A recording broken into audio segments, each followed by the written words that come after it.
So,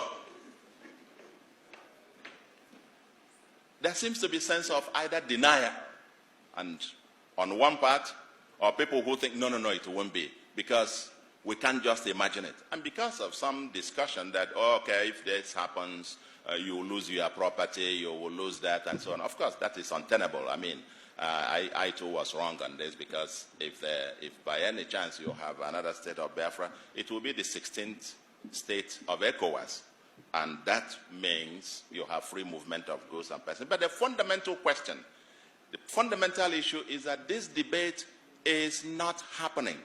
This whole thing is being driven almost in a haphazard manner. Last week, they called for, was that last week? Yeah, last week. They called for a sit at home. And even without anybody getting out or more in force and so on, I learned virtually Anambra and many other cities were completely shut down. It just tells you there is something going on.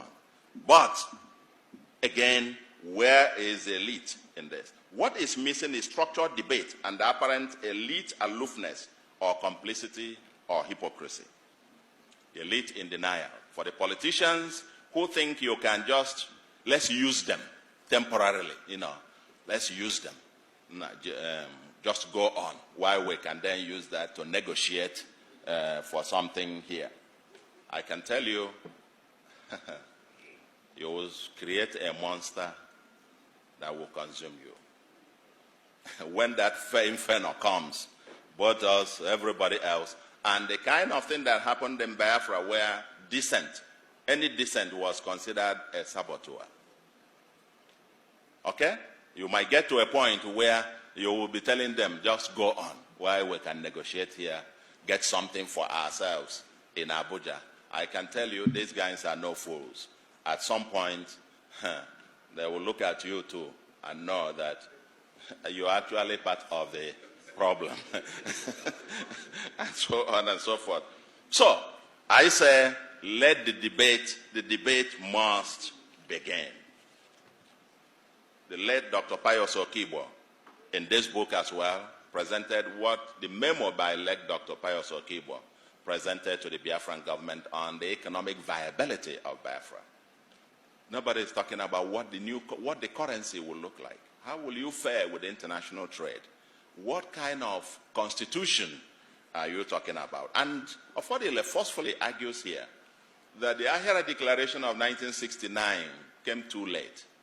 They had intelligentsia pushing for Biafra, but there was no organized structure. That if they had done what they did towards the end of the war at the beginning, Biafra would not have ended the way that it did. But what is shocking is people talk about this in their bedrooms and in their parlors. And then you come out and everybody is just, and so on. I'm sure it will not take long. So what I am calling is that we must, the elite, the intelligentsia, get out of the closet and let us, now that the issue, the president in New York made a point. He said there will be no referendum in Biafra. Now, and I said, my reaction to it was, oh my God. So this matter has actually gotten to the point where we are now talking whether to have a referendum or not to have a referendum. The moment you've reached that point, it tells you that it's only a matter of time. But who is driving the debate?